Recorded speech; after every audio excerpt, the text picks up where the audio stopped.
Is now in session. Welcome to all of you who are joining us this afternoon. We have a full agenda as we normally do, so we're going to dive in. But first, I will ask Sarah Morrison. She has a few comments that she'd like to make. Thank you. Thank you, Lillian. Just briefly, I wanted to introduce a few new staff members at the state board. We've got 2 new team members joining our charter team, Nate Parker and Kelly Johnson. And I think Kelly was with us this morning. I'm not sure if she's still here. There she is. Kelly's been with us as a contractor the last year working on the charter team, and we're really excited to have her now full-time starting in August. And then Nate Parker as well will be joining the charter team. And then on the legal team, Christy White is a paralegal who's joined our staff. Gosh, it's been a couple months now, but she's already been diving in deeply, and I know she's going to be with us tomorrow, and that's been a huge help to Brittany and Hannah in terms of the licensure discipline work. So just wanted to make those announcements. I don't think I'm forgetting anybody. Those are the 3 newest team members to the state board staff. And with that, I'll turn it back to you, Lillian, and we'll go ahead and get started. Thank you, Sarah. We're going to dive right into our agenda with the first item, which is proposed licensure actions. Ms. Brittany Kendrick and Ms. Hannah McCann.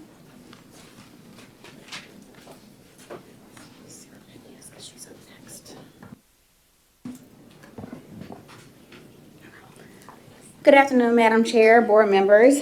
So you all have been given the list of licensure or proposed licensure recommendations for tomorrow's meeting. If you have any additional questions, Hannah and I are happy to answer those. If you all want to let us know if there are any ones that you want to pull for tomorrow to discuss separately or discuss them all tomorrow, we're happy to do that. We just want to have the deep discussion on the record tomorrow, but we're happy to answer any specific questions that you all may have today before we go into tomorrow. Ms. Tucker? Good afternoon. So I get the discussion for tomorrow, and I have one question that may need to be tomorrow. I don't know. It's more of a general question about a bunch of them. A lot of them I see it's voluntary surrenders, and I'm trying to figure out just sort of process-wise How that came about? or why like for example, and some of them are voluntaries that I have a bigger question about that's probably for tomorrow. Why voluntary surrender with this reapply in a certain amount of time, but why a voluntary surrender versus just our straight recommendation that they could accept? So when we are in the process of changing our rule and sending out a consent order, we give them the option because it's the nomenclature, the wording makes sense to say surrender your license in lieu. The recommendation is revocation, or you can surrender your license, and the condition upon the time is because under our rule now, there's a 5-year before you can apply for reinstatement. So if we made a recommendation of just a general revocation, we give them the option to consent to surrender their license, and they would not be able to reapply for restoration of their license until 5 years. Or if we made a recommendation for a permanent revocation, there's a condition in the consent order that says they can't reapply or they agree not to apply for restoration of their license ever.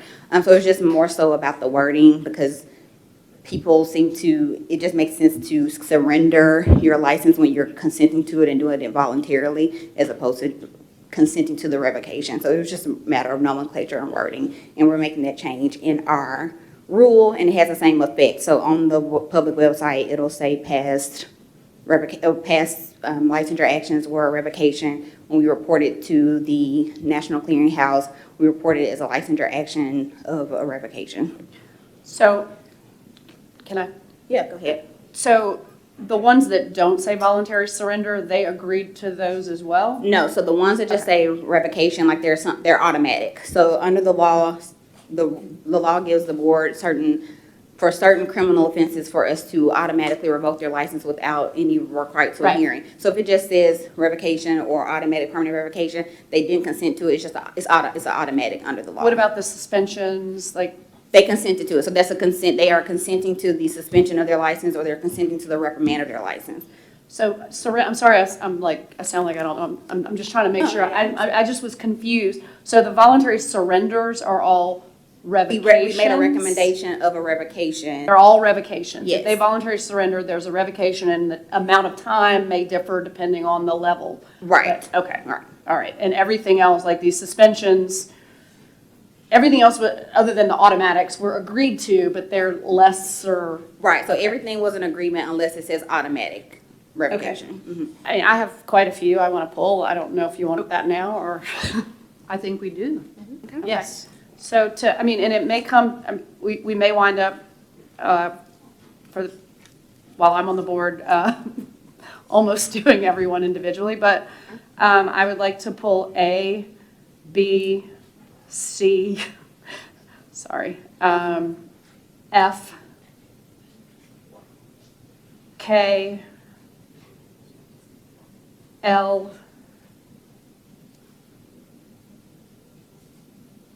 and O.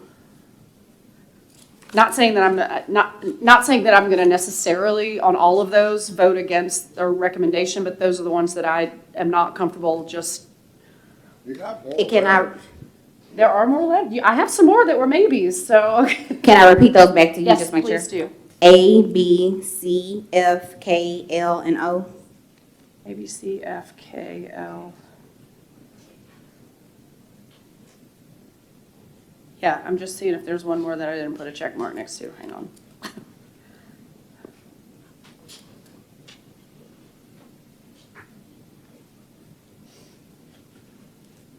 And S.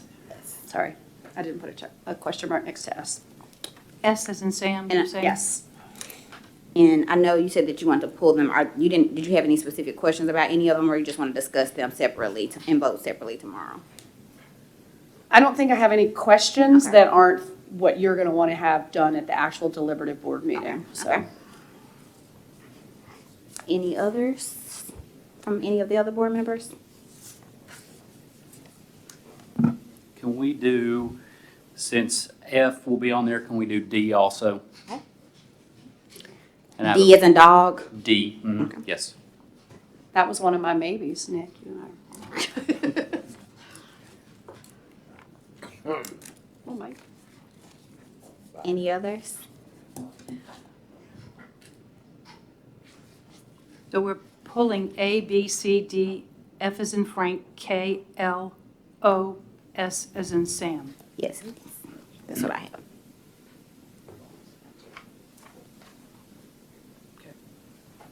Okay. Anything else? That's all I had. Did you all have any specific procedural questions about the declaratory order appeal? Or is everybody good on the procedure with that? I don't have any procedural questions. I have some questions. Maybe they're better for tomorrow. Okay, okay. Awesome. Thank you, guys. Thank you. Thank you, Brittany. So Madam Chair, I know we have next the update on the spring assessment. I've been trying to touch base with Penny because I think she stepped out. Casey's here. Maybe we swap? I think we should, Okay. to move the agenda along. So item reauthorization of Perkins CTE funding. Ms. Casey Hogger-Wren. Good afternoon. Where are we first? Casey, your microphone, I don't think it's on. There you go. Okay, is that better? Good afternoon. My name is Casey Hogner-Wren. I'm the Assistant Commissioner for College, Career, and Technical Education at the department. And I'm very excited to spend some time talking with you today about the reauthorization of the Perkins Act and career and technical education in general. Many of you have been on the board and have seen our standards and our programs of study come through. And so this is not new information in terms of what we believe about career and technical education in the state of Tennessee, but I think this is an excellent time to step back and say, where are we? How are we doing as a state? Because right now is an opportunity for us to completely revise our larger state plan governing how we spend federal dollars in the state to support our career and technical education programs. So taking a step back, when I say CTE, what do I mean? Career and technical education allows students to learn in specialized career-focused programs and courses which offer advanced training in specific technical subjects as well as academics, work-based learning experience, and develop specific knowledge and skills necessary to be successful in both college and career. Across the country, we see that parents and students alike report being more satisfied with their high school experience and more satisfied with their education in general when they can connect the dots between what they're learning in school and actually how they're going to use this information in the real world. And so we see that here in Tennessee as well. Over 80% of our students in high schools will take at least one CTE course in their high school career. And right now, between 40 and 60% of our students in a specific cohort will actually become concentrators, meaning that they are earning 3 courses or more in a specific program of study. And that is in large part because of the requirements of this board and our high school graduation policy to have an elective focus for students to really hone in on, learn about a topic and get specialized training in a topic as part of their high school graduation experience. So we're very excited to have the opportunity to think about supporting these programs in terms of the state across the different subject areas that we have in the state of Tennessee.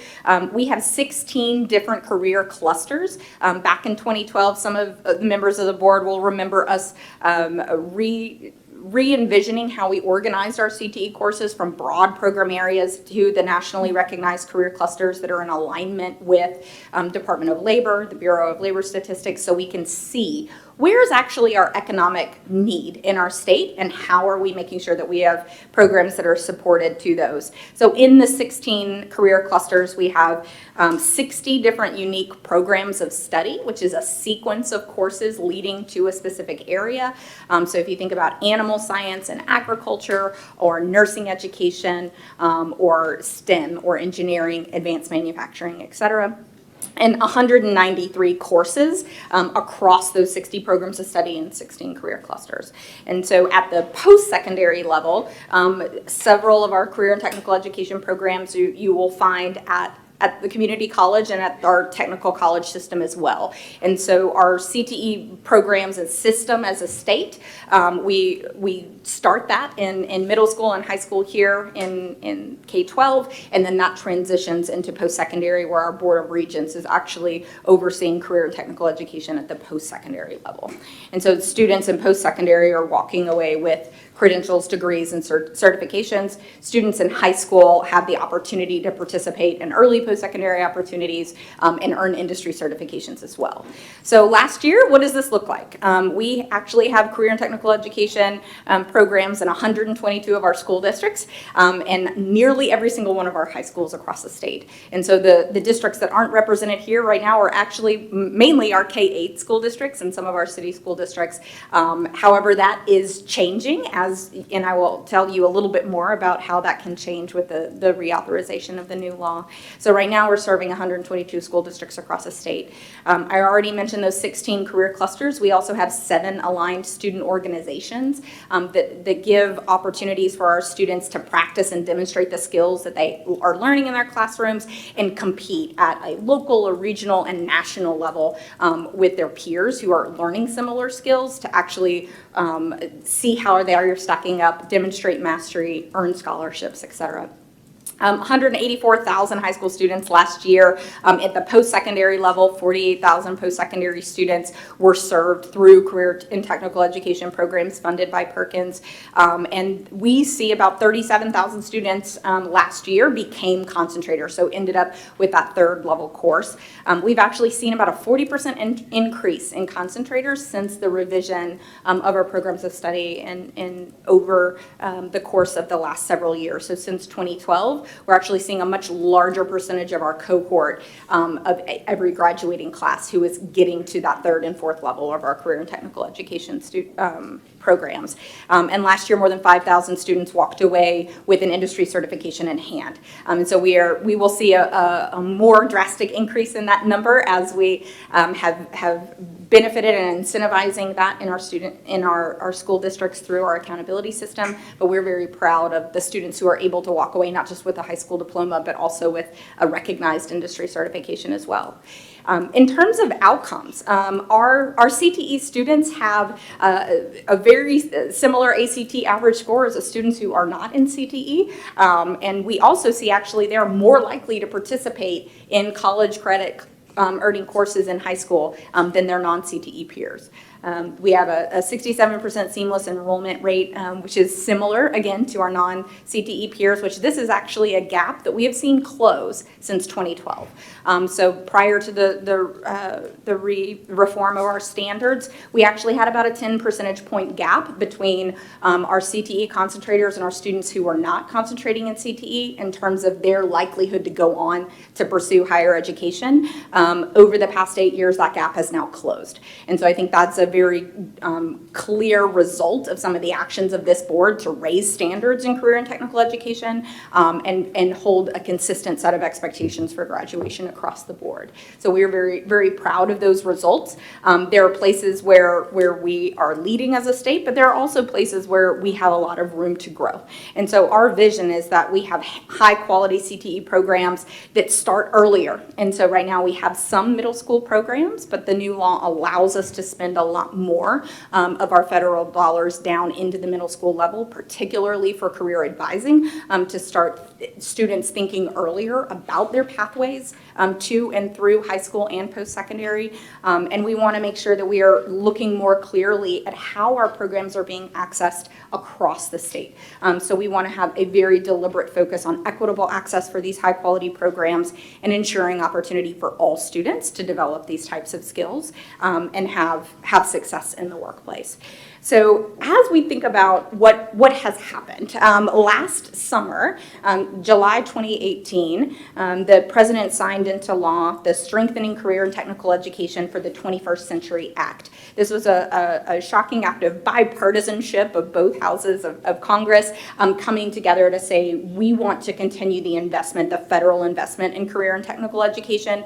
This is an act that had not been revised since 2006, so it was well overdue for an update. And that act will go into effect this coming July. So in just a matter of weeks, we will start the process of implementing this brand new law. And we had the option to select if we wanted to implement a one-year transition period into the new law. But prior to developing a pretty comprehensive 4-year plan in the state of Tennessee, we decided to do that. Electing to offer a transition year puts off some of the implementation of the law in terms of data collection. And frankly, we're working right now to update our own systems to meet some of the new requirements, particularly for disaggregation of our data across our programs and with different student groups. We're looking to update our systems to make sure that we're able to comply with those new data requirements. And it also gives us much more time for incredibly deep stakeholder engagement.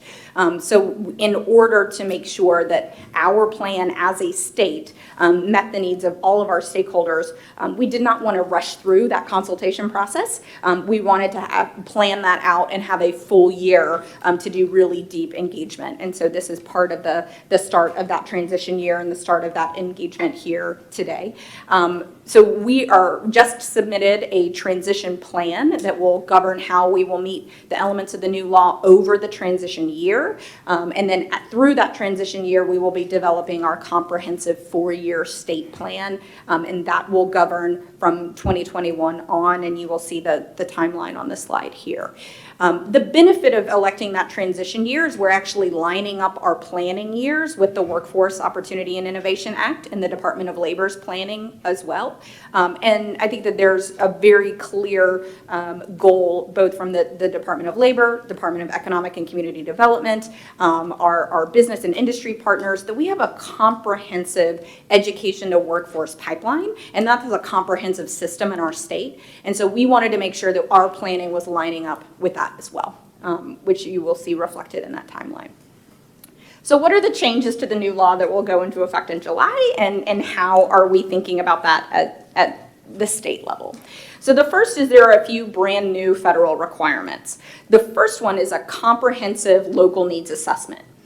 Prior to this law, if a local district who qualified to receive federal funds to support their CTE programs, all they had to do was do what we called a local plan, just a plan to tell us how they were going to use those funds. It included a budget, goals, and some details on the programs they wanted to support. That being said, those programs did not necessarily have to meet any specific requirements. And we as a state have worked for the last few years to build local capacity to actually make the right choices about the programs that they were offering. So making sure that our districts were aware of the local labor market needs, of the post-secondary opportunities available to them.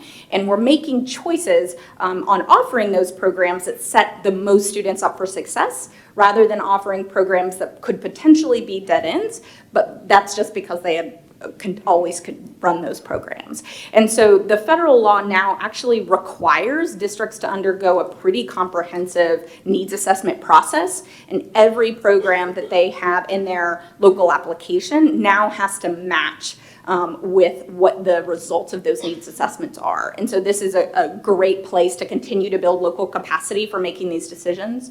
I will say other elements of that needs assessment include actual student outcomes.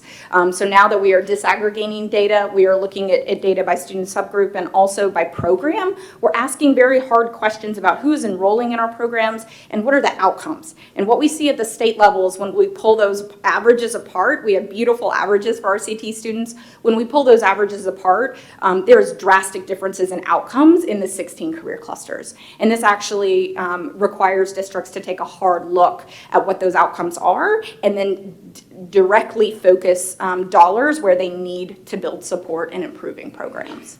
The local application has changed, therefore. It is now an application for funds. It is no longer just a simple plan. And there is a more comprehensive approval process at the state for programs of study. However, the state of Tennessee has done a good job in the last several years, in part from the work of this board, to streamline and make those programs more rigorous already. There's also a large requirement for stakeholder consultation in this law, and that happens on the front end. So both at the local level, stakeholders need to be involved in the creation of the needs assessment and the local application, but also at the state level. There's a much larger focus on advocates for students with special needs, our students who have different backgrounds, and also a very thorough understanding of how we're connecting to the workforce. There's deliberate connections with the Workforce Opportunity and Innovation Act in the bill, as well as deliberate connections with the Every Student Succeeds Act. So again, we're trying to bring these things together, use the same terminology, the same data points, the same goals, which I think will make us stronger as a state overall, rather than CTE being seen as separate or in isolation from these programs. In terms of opportunities for us to incentivize, and this is things that we will be asking for feedback on over the next year, both for you as members of the board, but also as we go out and have regional meetings and meetings with stakeholder groups throughout the year. We have opportunities as a state to dedicate a certain amount of our leadership funds that we can hold back at the state level to really incentivize different behavior at districts. And so while 85% of our funds flow directly to local school districts, we're now actually allowed to hold back a few more funds than we could in the previous law to use in a reserve capacity. In the state for the past several years, we've been using those reserve funds to competitively grant districts to incentivize things that both this board has said that they are encouraging the growth of. Mike, calling attention to work-based learning as a huge growth. That's something we've incentivized through our grant process in the past. But also thinking about our priorities as a state and our strategic plan. And so that's an opportunity for us to do that as well. We also have a prioritization of special populations in this new law and state institutions like corrections, et cetera. And so we have more flexibility as a state to hold back funds to then do things in a more systemic way. And I think we have some room to grow here, particularly with thinking about partnering with organizations that have much more touch with some of our students in these areas and a deep understanding of where our current gaps are and where our needs are as a state. We also have the new opportunity to expand our CTE funds down as low as 5th grade. And so those middle school grades who have not been previously able to access this federal CTE funding now can. And I think that will be an excellent way to get students started on these pathways earlier, because we know that students don't just magically show up in high school with a perfect plan for the future. And so pushing some of those exploration activities down into middle grades is excellent. And then we also have allowable and expected support at the state level for professional development for teachers, teacher recruitment and retention, which has been highlighted nationally as a challenge for educators in technical fields, and then technical assistance and capacity building directly for school districts. So those aren't drastic changes from the previous law, but we actually have more flexibility in how we spend those funds. For FY20 coming up, so this year starting in July, our state allocation is estimated from the Department of Ed to be almost $27 million.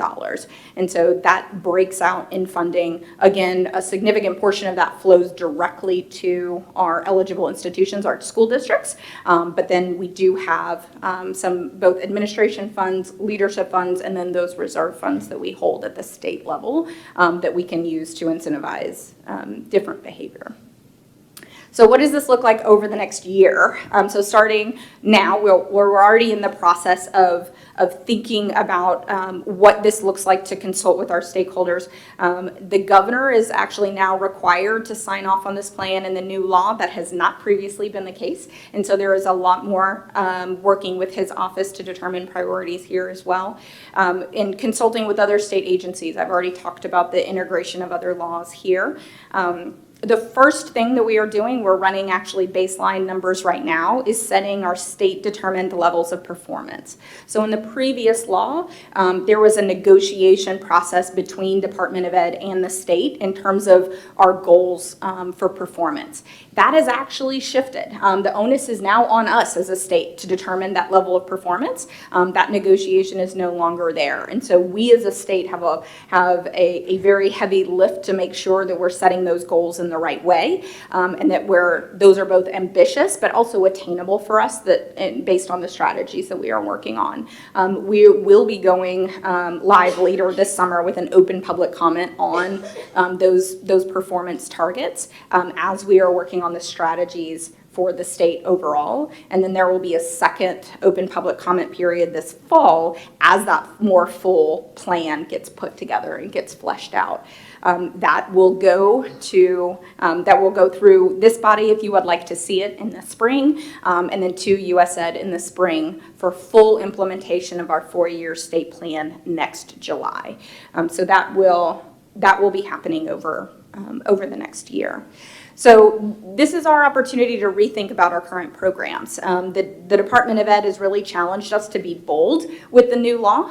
It's our opportunity to stop some of the practices that perhaps we have not seen benefit from, really look deeply at our data and our student outcomes, rather than just looking at the top line averages, to really understand how all of our students are benefiting from these programs, what those outcomes look like across, and then build capacity at the local level to close those gaps and to make sure that all of our programs are high quality. So we have a lot of opportunity here to rethink what do we care about as a state, what do we want to focus on, because our 4-year state plan that we will submit to the Department of Ed next year is our opportunity to set the tone for what we believe about career and technical education, where we want to focus, and the ability of our state to gauge performance and quality of these programs.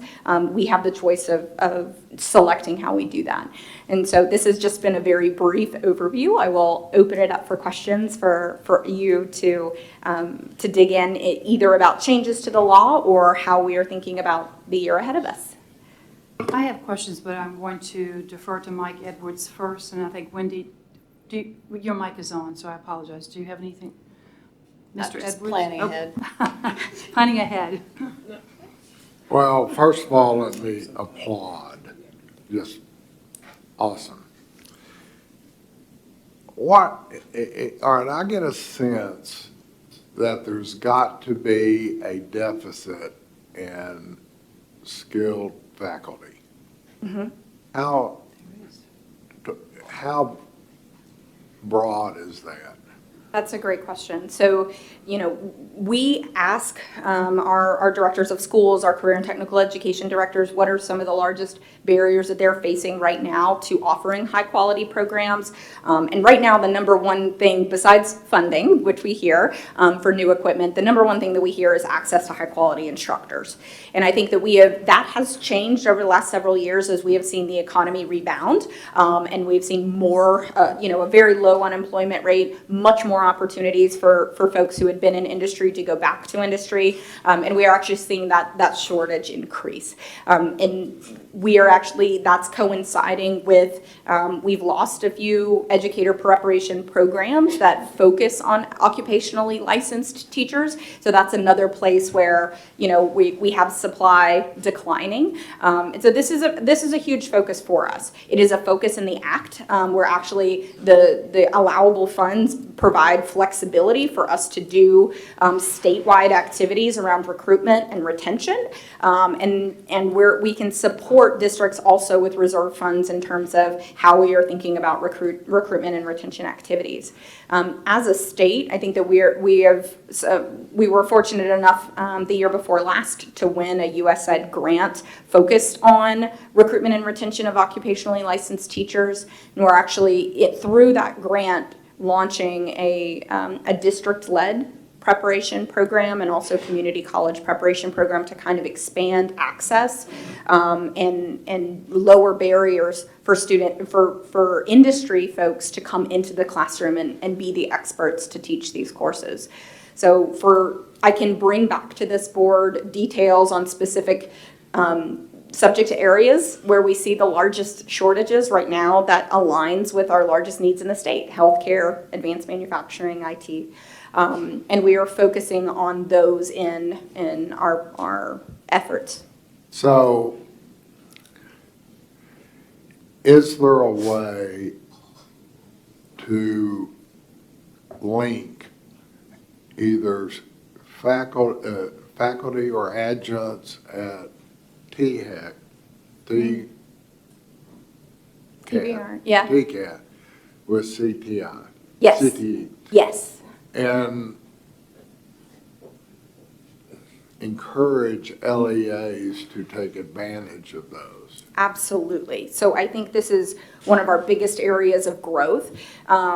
So our dual enrollment has increased overall over the past several years, but the dual enrollment at our TCATs are actually just a tiny fraction of our dual enrollment overall. A vast majority of our dual enrollment is happening at the community college level. So this is actually a focus of the governor with the GIVE Act, is to increase these partnerships, particularly at our colleges of applied technology. We're actually encouraging these partnerships from a state level because the licensure requirements are slightly different for a high school educator and an adjunct faculty at a community college or a TCAT. And it's actually easier in some cases to get those faculty on campus at a high school than to recruit other folks to be brand new full-time high school educators. And so I think that's a key solution for us going forward. And maybe LEAs will not be quite as negative toward bringing those non-system employees on board, particularly after they see the results. One other question. Yeah. I have no idea, it's not a question, it's a statement or something, but the course offerings are very broad and very encompassing. But the locations within first of all, depending on the size of the LEA, it's a question as to, they're going to be limited as to what they can offer, to what they have the instruction to offer. That's right. But even in a major LEA, they can only offer so many at each location, which then puts the onus on the student on how to get across town to that high school in order to get to take those classes. I don't know what the solution is there. Yeah, so I think, one, using the comprehensive needs assessment to understand, is a district offering the right set of programs and the right mix is a first step. I think this looks different in our urban centers than it does in our rural networks. In fact, this morning I was just with a group of folks talking about access to these types of programs in rural Tennessee. And one of the solutions that we are exploring is partnership with TBR and THEC to create regional centers for higher ed, multiple higher ed institutions to co-locate in one place to serve a variety of rural high schools. We have one example of that, and we're hoping to build more of those consortiums, and we can use Perkins funds to support those types of consortiums. And so we're exploring those opportunities because you're right. A lot of these programs are incredibly expensive to start. You're not going to be able to have mechatronics programs in every single high school, and so how are we thinking critically about supply and demand, and as a state are funding and supporting districts to build those right networks and support our students in getting there. I do want to make sure that you all are aware that there are districts who do have partnerships with their TCAT, and the only way that they're able to offer some of these courses and these programs of study is because of their partnership with their TCAT. And we have plenty of examples in the area where I'm located because of my day job, and I've shared some of this with you all before. They simply would not have been able to offer if they couldn't find an IT instructor, or a TCAT has been successful in finding one and employing one. The same is true with mechatronics. The same is true with healthcare. So typically, and this is a positive because you end up getting them with their dual credit and their dual enrolled. So the TCAT instructor is coming into the high school on the campus. There are some exceptions where in some locations the high school is right across the street from the TCAT. But then there are those districts who simply do not have a TCAT. So those partnerships cannot be formed. And so you still have those gaps in trying to identify where those instructors can be found. But I will tell you, the TCATs are struggling to find those instructors as well. So to say we can form those partnerships and we're one and done and we're fine and we can move on, it would be a mistake to say that's true.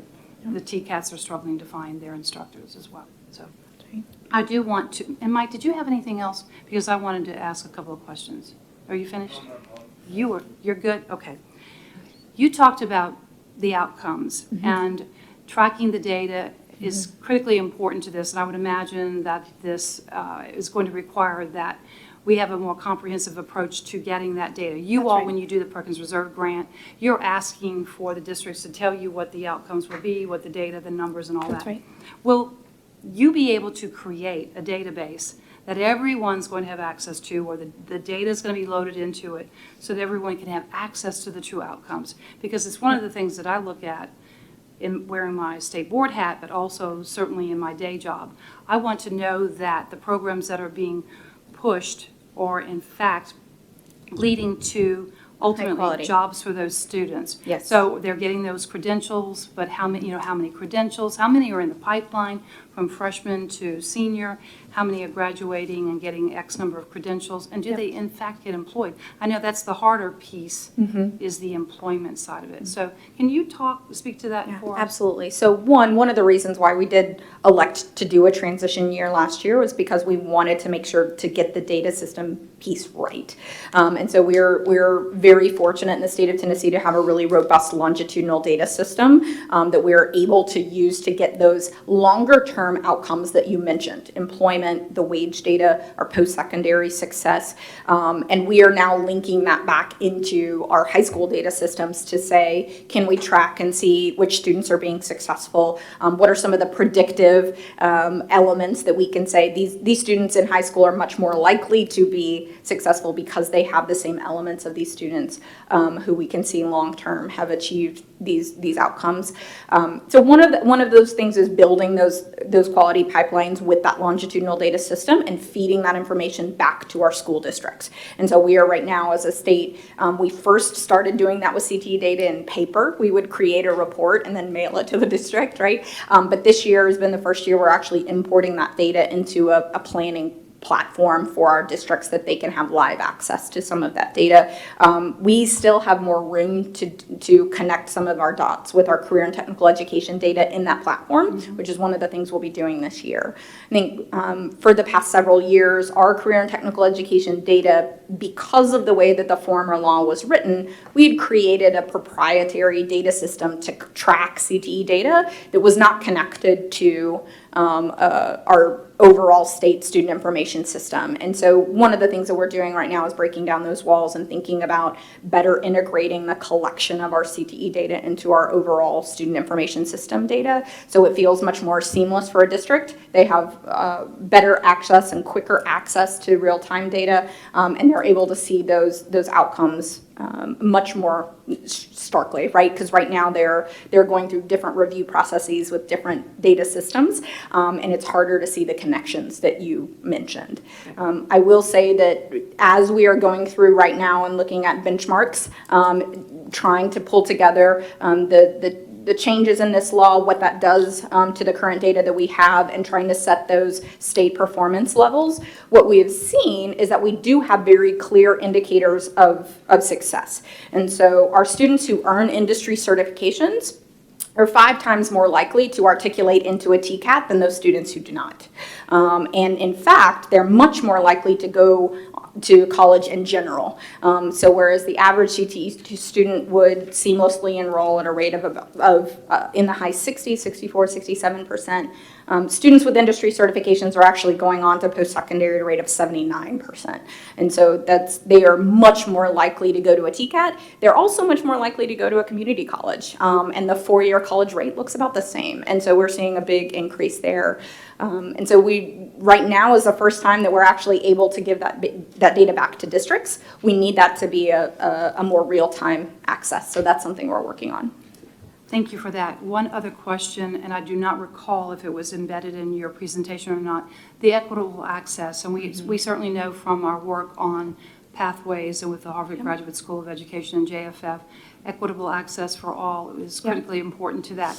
Is there any components included in this? Yes. That you all will be tracking? And Yes. aside to that, you previously have produced Drive to 55 reports. Will those continue? Yeah, so the information in those Drive to 55 reports, we're now embedding in that Inform TN platform. So districts will have real-time access to that data versus us doing a static once-a-year report, which they have been excited about. In terms of equity and access, one of the large changes in this law is an expansion of the definition of special populations. And so there was a former definition that includes students with special needs and other characteristics, economically disadvantaged, English language learners, et cetera. This law actually expands and includes more students in that. So students in foster care, homelessness, students with parents who are engaged in the military. There's a much broader definition of students with special populations. And in fact, that changes our data requirements because we're now having to disaggregate data across all of those student groups, not just for our top line CTE participants, but also by program area. So by those different 16 career clusters, we're having to disaggregate data. That's brand new. Never at a state level have we done that before, or at least not been required to report to the federal government. And so what we're seeing when we're doing that baseline is there are drastic differences in program areas. And so this is really important that our districts are able to disaggregate that data effectively, that they're able to use the outcomes of those students in their needs assessments. They're able to identify those gaps and then actually target funding at the local level to closing those gaps. So that's a very different request of them before. And frankly, I think that as a state, we have not really done this well in career and technical education. And so I think this gives us a great opportunity to really look at where we are, see some of these gaps, and create a more systemic approach for addressing them. Yes, thank you. Wendy? Lillian asked one of my questions, but I'm going to follow up on that. For kids with disabilities, I saw on one of the early slides it's over 184,000 kids last year.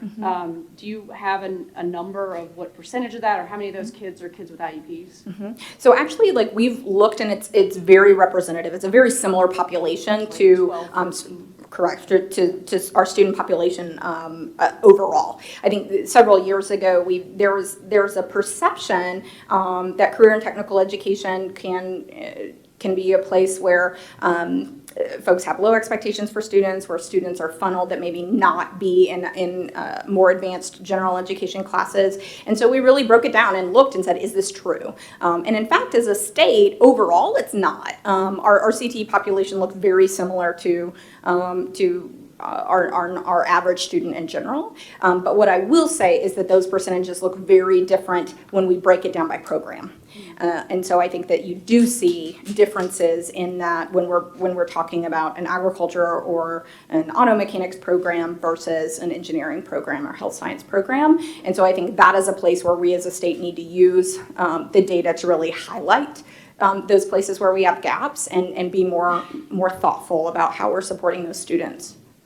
What about on the attainment piece, like for kids with IEPs? Where's that data compared to the kids That's a without great IEPs? question. I actually don't have that in front of me, so I'm happy to bring back a more comprehensive look there. I think what we see is it's lower, obviously, and that's true for economically disadvantaged students, for English language learners, and for our students with IEPs. But I don't have those numbers in front of me, so I'm happy to bring it back. And then on the incentivizing it, you talked about prioritizing special populations. What is that? I mean, I know you said you're disaggregating, but what's prioritizing? Is that financially prioritizing? So there is actually a much larger expectation in the law that a larger percentage of our statewide administration and leadership funds, so Set aside dollars? yeah, the funds that we set aside for operations at the state level, there's actually a larger expectation that we're spending a chunk of that very deliberately on recruitment and support of students with special needs. And does it articulate an actual percentage, or is it an up to, like, is it a up to? Yeah, so percent set aside, or- there is a percentage or a dollar amount. It's like $60,000, whichever one is more. And so as a state, we have the expectation that we're spending at least that much at the state level to partner and really understand what our students need. And frankly, this is a place where we haven't done a lot in the past. And so I think that we actually need to find partners here and do some systemic contract work as a state to say, to have some critical friends look at what we are doing and support us in this area. So that's a new place for us. Any relationships I can help you guys connect? Yes, we I'm will happy take to. you up on that. Yeah. Bob Eby. Yes, I agree with everything you said here. I mean, what a great program. If you look at the percentages of people who go on to post-secondary schools.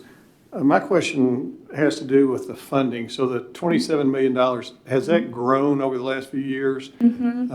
Typically, and then is that just set by the government, or do we apply for those grants, or how do you get that number? It's 27? formula funded, so that is, it is formula funded at the federal level. We do this large planning process that we do a large state plan, and then just an annual update and reporting of data to qualify for those funds. In terms of the 27 million, that has grown slightly in the last few years, but not substantially over the past few years. And we do have some groundswell in Washington D.C. for upping that number in terms of supporting this law overall, but I don't expect drastic changes year to year. Okay. And then when you talk about your typical performance targets, what are some specific, is that basically tracking the students, how they go through, or what? Correct. So we have a choice. There are some things that the federal governments require us to report on. So for example, high school graduation rates of students who concentrate in CTE versus those who do not. Academic attainment rates. So they want to look at the same math and English and science measures that we use for our ESSA plan. They actually want to see those rates for our CT concentrators. And are those rates increasing for our concentrators? We actually have a performance target around non-traditional. So the percentage of our students who are in a field where their gender is non-representative. So if you think about women in a manufacturing field, for example, or men in nursing, we do set goals around more equitable access and distribution for our students in non-traditional fields. And then the largest ones are our program quality indicators. So we're saying, how are we measuring success for our local CTE programs? And in this law, it gives us an opportunity to completely rethink that. So we have an opportunity to choose the metric that we are using to measure success. And there's 3 options provided by the government. One is the participation of work-based learning. One is attainment of certifications and credentials, and one is attainment of post-secondary credit. So I think that those actually line up really nicely to our Ready Graduate indicators and some of the things we're looking at in our SS state plan. But we actually set a goal in terms of, like, we believe a high-quality CTE program has X percentage of students who are earning college credit. And so that's how we will set that target at the state level, and then through the local application process, we'll set those targets for local school districts as well. And then as the local school districts, they put in their requests for the grants, how is it determined what portion of the $27 million goes out to them and who gets what versus who? Yep, so that's a formula funded. And so the 80% or 85% of flow-through funds that go directly to school districts, those are actually formula funded. It is in part based on population of students, so the number of students that are in that school district, and in the second part, based on the population of those students in poverty. And so that's actually a formula calculation that we do from the flow-through funds that has a basic allocation for every district who applies, and then they complete the application to be awarded that full allocation. And I will say that reserve fund that we actually can hold back from that, those funds we do a competitive process on. However, we'll be going through the open public comment period to say, is that competitive process still what we want to do as a state, or do we want to also formula allocate those reserve funds as well? I think the competitive process allows us to target larger pots of money. So for example, if we're starting brand new programs that have a large capital investment, that we can do that with those reserve funds, and we can target districts year over year. Thank you. Gordon? Casey, thank you for your presentation. And coming from the healthcare field, I can attest firsthand the importance of these programs. You mentioned earlier about the needs assessment. How frequently is that done, and is it done in a collaborative manner with different groups and so forth? Yeah, great question. So in the law, it's actually required to be done every 2 years at minimum. But I do expect that as a state, we will actually set some expectations for what an annual update looks like. Because I think particularly as we are, as economic conditions change, we want to make sure that we are being responsive at the district level. And so it will be required every 2 years, but there will be some expectation of update from the local level as they are doing those applications every spring. Okay, and it includes stakeholder input? And Yes. it goes across the 16? Yes, absolutely. So that is the expectation that's outlined in the law. They actually call attention to specific folks that they want at the table, local workforce development boards, chambers of commerce, industry, as well as advocates for our students with special needs, our English learners, et cetera. There will be some of that we will set very clear expectations for as a state. There will be some data that we will be able to provide to a local district as a state, but then there will be a clear need for the district to do that work in their local communities as well. Thank you. Any other questions? Yes, Nick. I think it's exciting to see in here that there will be additional funds funneling down into the lower grades, because you can really never start talking about careers and jobs too early. That's right. I think it's very hard for a middle schooler to go for their registration in high school and talk about career clusters when they have no background information. That's right. So do you see a desire from districts to those that don't have them already to begin those programs. Do you see a want and a need for that? Yes, absolutely. So this year, we have heard from a lot of folks, particularly in those small K-8 districts who feed into larger districts that do have robust CTE programs, of saying, how can I make this connection more deliberate for our students? How can we build a better pipeline here? And so actually we've just closed our application window for our Perkins Reserve grants for this coming year, and we saw letters of support from those K-8 districts to partner and start to form consortiums, which is very exciting because we have not necessarily seen that in the past. And this is also a focus for the governor. So in his budget, he did set aside some dollars to actually start some middle school CTE programs through some middle school grants. And I think that was in anticipation of these federal funds becoming available starting next year, to say, your allocation in the beginning might not be very large, so we can start to award some state dollars to kick off those programs, to purchase equipment, to get curriculum started, and then Perkins funds can support the continuation of those programs. So directors of schools are very excited. They want to know, how do we start this process? And frankly, I think we have a lot of work to do in asking, are we meeting the needs of our educators in those 5th through 8th grades? Right now, we have some career exploration courses, and we have some very basic overview courses, one in agriculture, one in STEM, one in healthcare, but that might not be enough. We might be able to push some more introductory courses down into those middle grades, and so that's something we'll be looking at this year as well. Do you know roughly how many districts already have some type of program? Yeah, so we're in just over 100 middle schools have CTE programs, and so if you think about I don't want to get the number wrong, but over 600 middle schools, I think that we have some good quality programs, but they are not representative across the state, and so I think there's a vast room for us to get into more middle schools and offer more of these programs to students in those grades.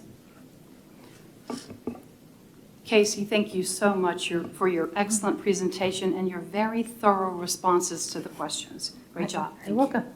And thank you, guys. We're going to go back to agenda item on the update for the spring 2019 assessments, or are we going to save her for later? Okay, great. Commissioner Penny Schwinn.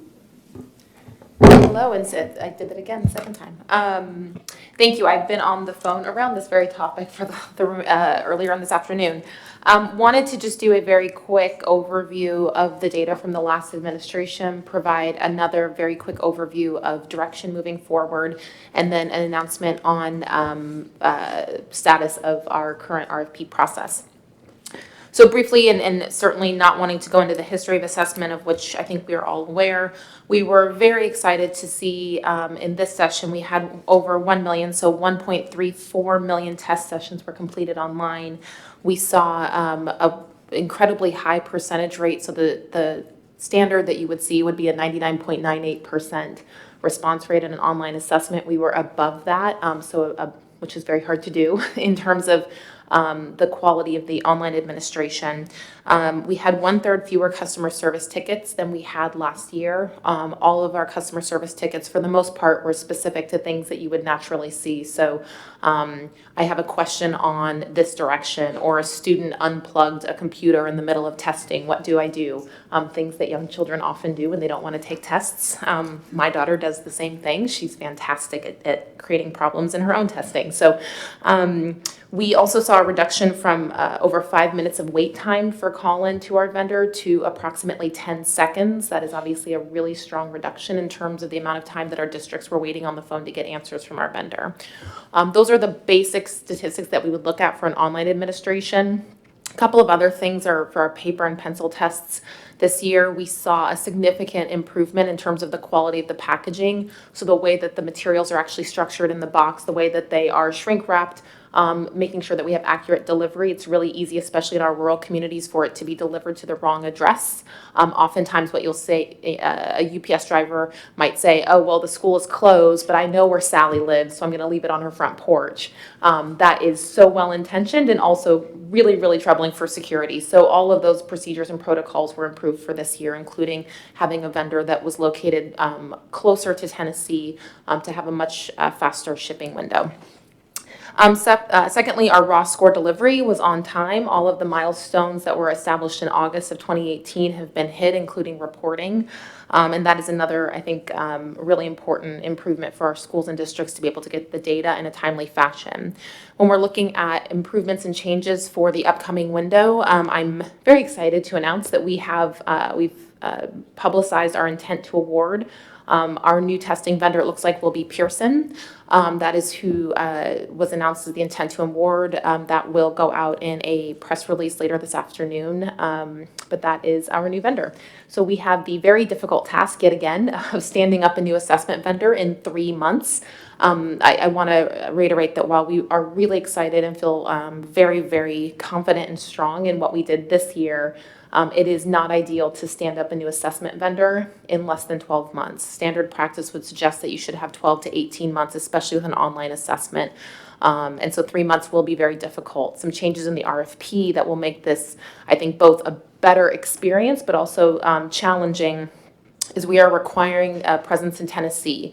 We haven't required that before, so the vendor can naturally exist or live wherever they wanted to. Our current vendor, for example, has remote access, so randomly, the project manager for the Tennessee Assessment Program lived in Austin, Texas. So I saw her regularly, but I did not work in Tennessee. So I think that those are some of the things that we wanted to correct for this time, have someone close so that if there is a problem, it is literally driving distance away and we're able to meet in person more frequently.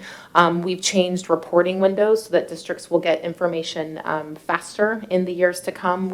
Our goal is by next summer that we have all of the data and accountability metrics reported to districts no later than August 31st, so that people can actually have that data and then make decisions. Again, the faster, we'd like to get faster and faster at that, but it's one of the requirements in the RFP. And then the third thing that I just wanted to highlight is that the reporting, even the features and interactions for our parents and educators, there's a strong emphasis within the RFP to have it be more parent-friendly and more educator-friendly. So tools and resources around assessment literacy. It's really hard to understand assessment.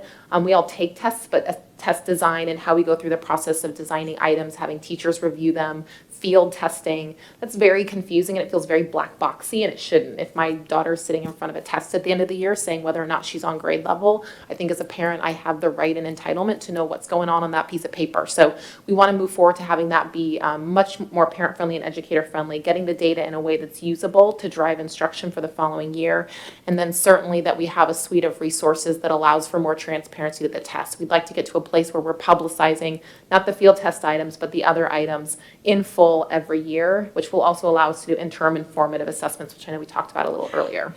So that is the quick and dirty of where we are and where we're going. I think there's going to be a lot of things that we'll be looking forward to talking about in July, and then certainly in the fall meeting around progress, but happy to take questions because I know there were a few from earlier. I have some questions. So for this year, when do we expect data back? When do you think we'll be able to look as a state at this year's results? The summary data. So the districts have their raw data back. So what happens now is there's a cleaning process for the data. We're QA and QCing it. There's some times where the district will be able to do some validation. So that student actually isn't mine, or that student belongs to that teacher. But we expect to be able to have something for you in the July meeting. Great. Yep. We'll look forward to that. And then in terms of next year's administration, and I know this was part of the news reporting on sort of the governor's decision to go to a paper-based test, but can you talk about, given the fact that it ended up going pretty well with the online assessment, like the decision to go to paper next year, what that will mean, and then how do we move to the next year in terms of back online? Yeah, and I'll be clear, I felt pretty strongly about going to paper next year. So it goes to the, fool me once, shame on you, fool me twice, shame on me. So it's, we have never in this country seen an assessment vendor have a successful online administration with 3 to 4 months of stand-up, ever. So we've seen like Texas failed, Utah failed, New York failed, Wisconsin failed. It's just part of how difficult it is to set up an online administration in a new test in a new environment, especially in a state that has significant rural community presence. California failed twice. So I think that one of the hard decisions, and certainly one if we're talking about students we want to increase online education and help people understand how to use computers, students learning how to type, and all the things. I think the challenges we feel in education around taking an online test versus a paper test. I think if we have seen time and again twice that we cannot set up an online administration with less than a year of prep, then thinking that we can somehow make it work this time is, we didn't think was going to be the best step forward. So we took a more conservative approach to say, is it more important to test online or is it more important to get it right? And we wanted to get it right and get the data there. So the paper pencil version, I think, will give us the opportunity to really focus on the test administration. It will allow us to be able to really get our shipping lanes tight, the packaging tight, the production, the manuals tight. For this year, and then it gives us a full year to test out with our districts. We can do multiple verification tests. We can have backup plans so that if, for example, like I guess happened last year where they were doing some drilling in Georgia and it shut down online administration in Tennessee, we have backup plans similar to what we see in NAEP. When we do NAEP testing. So those are some of the things and processes and protocols we would like to have with any online administration, a plan B and a plan C. One of the things that I think we're excited about is a massive reduction in the cost of the test administration. So we had a general sense of what we thought it was going to cost. I will say that we've been spending anywhere from $7 to $11.50 on a paper test. You'll see in the RFP that's being published that we're in a really good place in terms of where we are as a state in negotiating. So that will allow us to have, I think, a really competitive cost structure so we can have backups such as having paper-based backups in the classroom in case online fails. Maybe you just answered the question, I don't know. You said that never before has one been stood up in 3 months, typically 12 months. I hope next year you come back and tell us exactly what you just told us today, that everything went well past year. But what are you doing differently then that gives you confidence that you can stand this up in 3 months? Obviously not doing the online testing, but what else are you doing differently? Yeah, I mean, it's a good and it's a really hard question, right? So I think one of the things, the advantage to this year, frankly, is there was a really tough year last year. So it's a little, I've been likening it to building a boat. It's really easy to, when you're in the middle of the ocean and then you see where all the holes are, to go plug the holes. It's very different to build the boat on the front end. And so right now what we're doing is we're building the boat on the front end. We're not plugging the holes that we knew existed. So a couple of things that we're doing. One is the decision to go to paper pencil. I think that was, while it was frankly personally very painful for me, for me, I think it 100% believe it's the right decision for the state because it gives us the ability to really say we're getting a full year before we do online administration. So we're buying ourselves that full year we don't get with the 3-month startup. I also think it allows us to focus just on the paper pencil and then on online. We are working with our IT providers to be able to figure out what backup plans are for online administration. Another thing that we're able to do is by having the vendor local, there is something very different about having that interpersonal, in-person meetings regularly as opposed to the over the phone, even on a webinar, because you can actually walk through plans. We're requiring the vendor to go to each of the grand divisions multiple times as opposed to once. That's both to build relationships and trust in the new vendor in the process, but it's also to be able to actually physically see the conditions within each of the different environments. So if you are in rural West Tennessee, it's very different than rural East Tennessee. How are we going to accommodate our shipping and production to account for the entire state? So I think that those are some of the things that we're doing.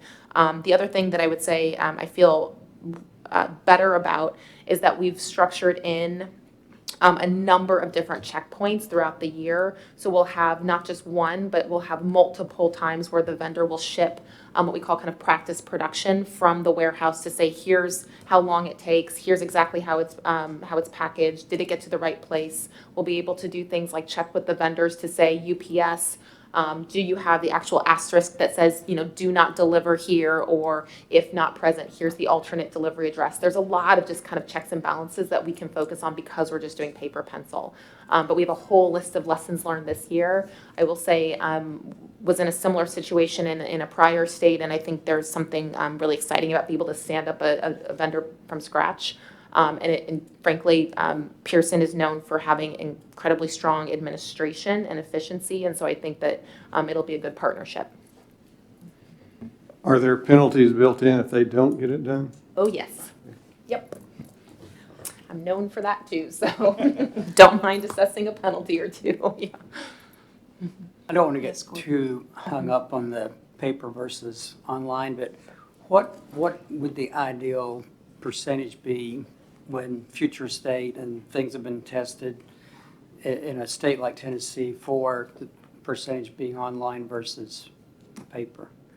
No, I think that it's a really hard question. I've had experience where it's all online. I've had experience where the district can choose paper or online, which has its own series of challenges and problems. But I think at the end of the day, if we believe that a summative assessment should be an accurate portrayal of a student's proficiency and performance, then the way that we assess that child needs to be as closely aligned to what the classroom environment looks like as possible. So if we are doing the majority, and I'm taking this even from direct student voice and perspectives that have been shared in student focus groups, if almost all of classroom instruction is done without any technology, it is really challenging to then test a child using technology. If almost all of the instruction is done online or using technology, then same rule applies. What we're seeing now is that across the state, we have a pretty strong variety in terms of how much technology is infused into the classroom. And it's not just let's do a PowerPoint or let me kind of scroll through a PowerPoint in front of students, but actually how students interact and use technology as a learning resource and tool. As we get stronger and better at that, and as more and more of our instructional materials include technology, which we're seeing at a pretty strong escalation rate, then I think we're going to start to see our online assessment should mirror that. Right now, I think across the country, we're in that transition period where when you look at students who take the same test on paper and online, they're not getting the same score. Some of that's it's called just a mode difference. Usually it's 1 or 2 points off.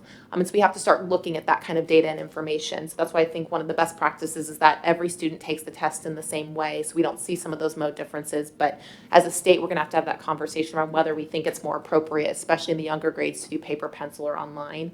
I think some states say very strongly it should be online, and some say very strongly it should be paper, pencil. We'll do the gradual phase in here. So we'll focus with high school and then gradually move into the younger grades and start to see what makes sense for Tennessee.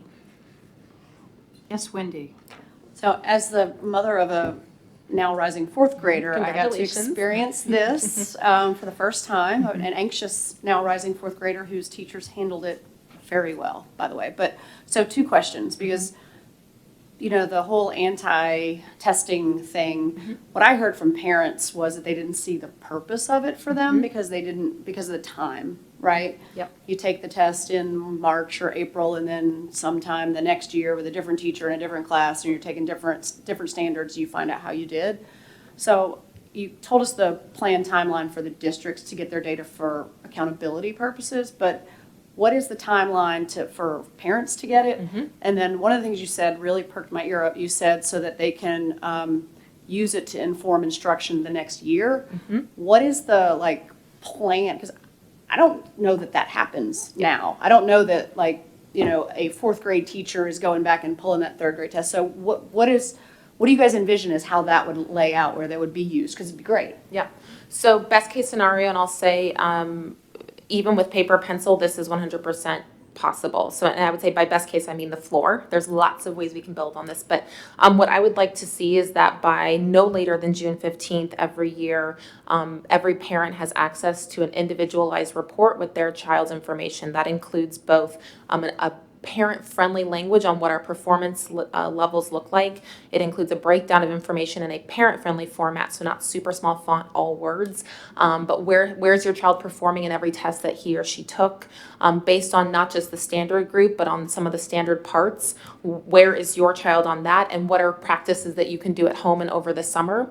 All of that should be both in paper that we provide to parents. It should also be online so that you can log into your own student site. You can see every single question that your child took, what the answer is for your individual child, and then why a child who selected A, B, C, or D might have gotten it right, or the reasons why that child might have selected it that it was wrong, with prescribed again, activities that you can do at home. You would be able to see that over time and also be able to track kind of growth and changes with your student. It is possible to do that within 4 weeks of the testing window closed, because we see lots of other states do similar data reporting back, although not at that level of detail.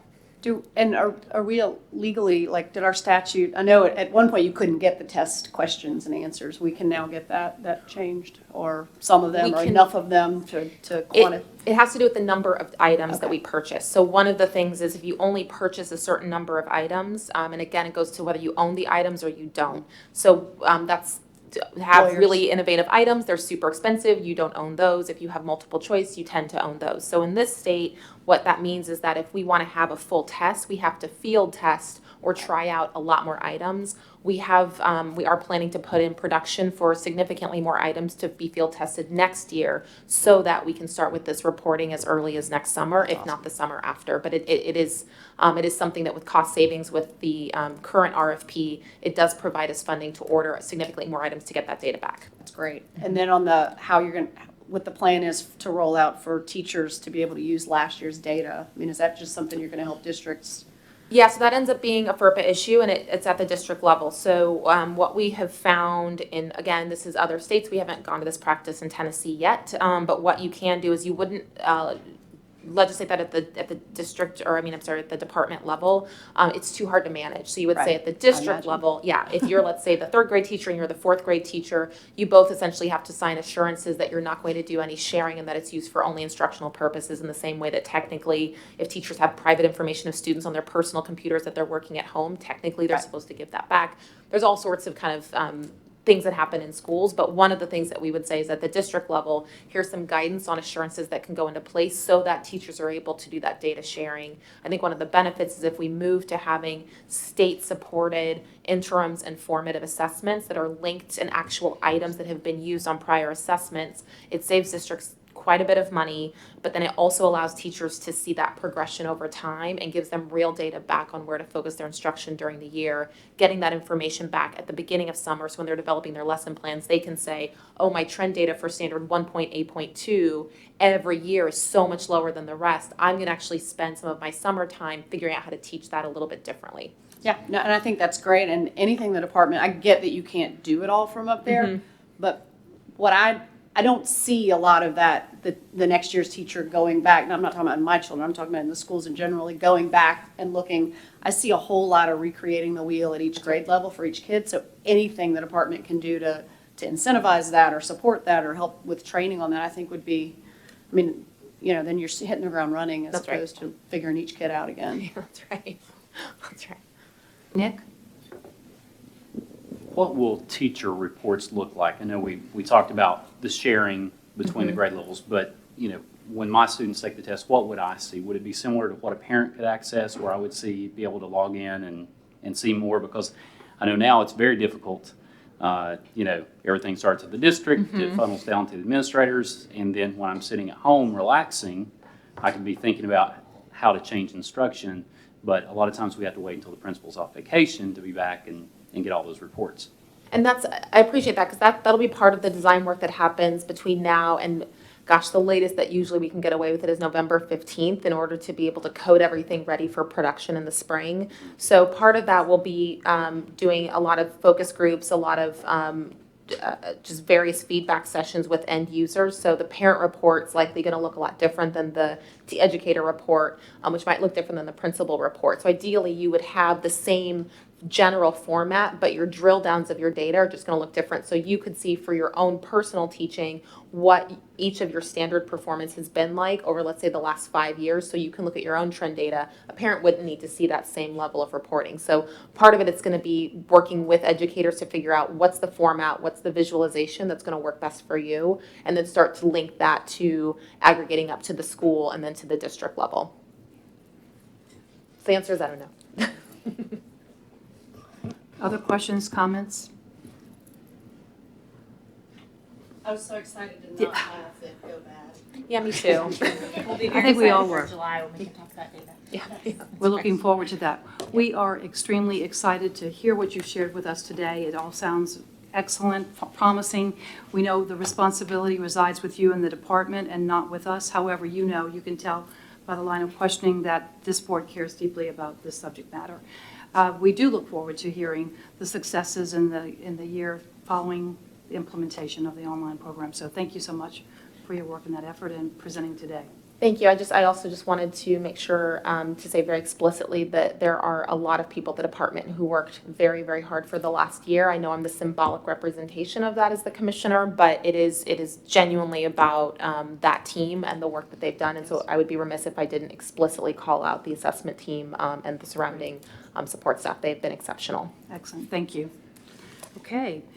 The agenda says we're going to be taking a break at this time, and we can continue on if it's the will I believe, am I looking at this correctly? We're supposed to be taking a break? We're a You're little bit initially ahead. scheduled to break We're a after little this, bit, we're a this little bit update to the ahead. outs up to the group. We're a little bit ahead of schedule. So you want to move on with the next agenda item? Move on? We're good, let's go. Legislative, Well, we I'm may sorry? need to poll. See some What? voting for bathroom breaks. Oh. Some for, see, I'm listening to the people to the right of me this time. I'm sort of with the bathroom. I pay so break much people. attention to this side, it's like, ooh, okay.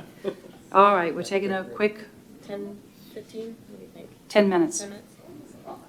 Okay, it is now 2:18, we'll stretch it to 2:30. 2:30, okay? I know, I agree.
It's time to reconvene.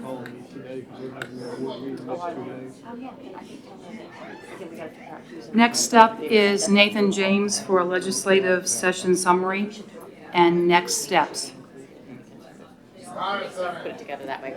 It's 2:30 PM and we're on time, with a few minor exceptions. Nathan, are you All right. ready to Yes, ma'am. proceed?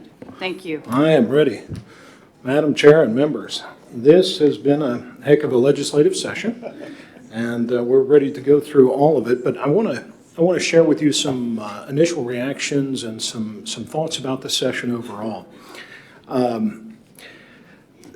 This session was really good in terms of what all didn't happen that could have happened, if you think about it, because we had 30 new members of the House of Representatives. This was the largest turnover since Reconstruction.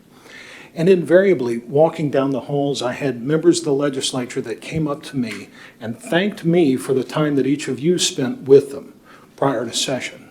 And that was extremely helpful all the way through. We were consulted with, and I think it helped a lot of things. We've also got in the audience Patrick Boggs today, who's a research analyst at the House Education Committee. And they made sure we were plugged in everywhere we needed to be. So a big thank you to each of you. And we're going to go straight through. We're going to start with our legislative priorities, which were made law. Public Chapter 270 is a very big deal because this was our sunset extension bill. When the Government Operations Subcommittee for Education considered our agency, they did so in the midst of all of the universities, the department, and several others. And although we sat around and waited, we got a 5-year extension without ever having had to testify in that committee. That was considered in both houses of the General Assembly, and it was a testimony to the amount of faith that both houses of the legislature have in the State Board of Education. Unlike on the federal level, when an organization or a government entity is created and it exists in perpetuity, in the state of Tennessee, every single agency created by the General Assembly is on a sunset cycle, and it can cease to exist if its sunset is not renewed.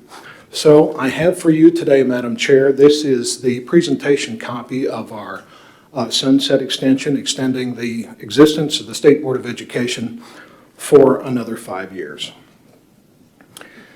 Thank you, Nathan. You're quite welcome, and thank you to all of you. Thanks to us. So Public Chapter 248 was an extraordinary bill. This was a cleanup bill of any number of provisions in Title 49. We actually had 3 or 4 things that we wanted to accomplish. Number one was, if you were to look at the code up until this bill passed, you would see that the State Board of Education was responsible for public television. It was something that was left over from the 60s and 70s, and obviously we're not in the business of running TV stations. There were 48 separate provisions in Title 49 that were eliminated by this bill, 3 or more of those which we requested, and some of those are listed there, including the authorization for us to require driver's education and the collection of data of provisions regarding personality summaries. I actually do have a list of all other provisions of that legislation for anyone who is terribly interested. Public Chapter 292 was our sunset bill, and Public Chapter 30 was the Child Care Advisory Committee sunset. That is a committee that is appointed by the State Board of Education. Although it has not had a meeting in a few years, it does serve as an appellate body for certain cases regarding early childhood education programs. Another great day at the legislature this year was the confirmation of Nick Darnell. Here is a photograph of Nick as he appears in front of his confirmation hearing on the Senate side. HJR 396 by Representative Eldridge confirmed Nick's appointment, and we've got a presentation copy of that for you today as well. And the heartiest congratulations from the General Assembly. So House Bill 939 is the ESA program. And that act took effect on 5/24/19. We had some discussion about that earlier, and of course our rulemaking role will be carried out on that. Also, Public Chapter 219, which you'll have a special presentation on coming. This created the Tennessee Public Charter School Commission. One of the things that I'll leave with you before Tess walks us through all of the provisions and timelines of it later on is that the State Board of Education was consulted every step of the way in the creation of this legislation. Very often, an agency will choose to go the route of expansion rather than necessarily the route of the best practice. But as far as charters go, it is an accepted best practice to have a standalone commission. And your staff, every step of the way, was very committed to that in their work with the administration and the General Assembly.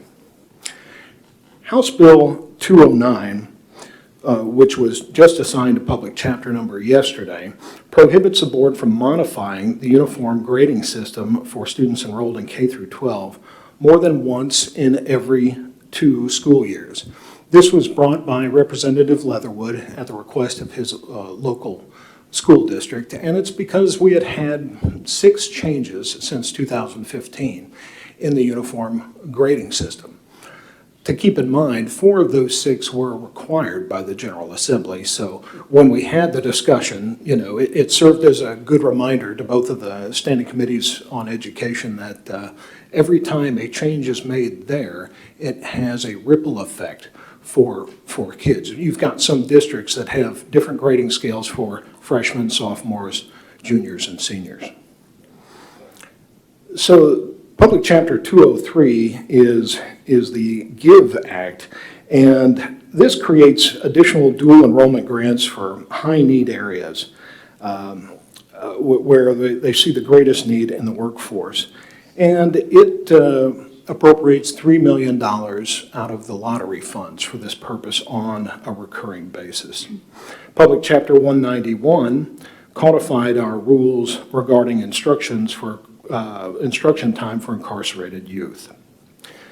Public Chapter 153 requires the LEAs to report to the Department of Education how any increase received in the instructional component of the BEP is spent, and requires that information be, once collected by the Department of Education, be transmitted to us for inclusion in the BEP Review Committee report.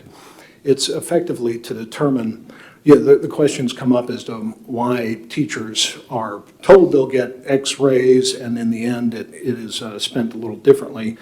The concept behind this bill is to bring transparency to that process.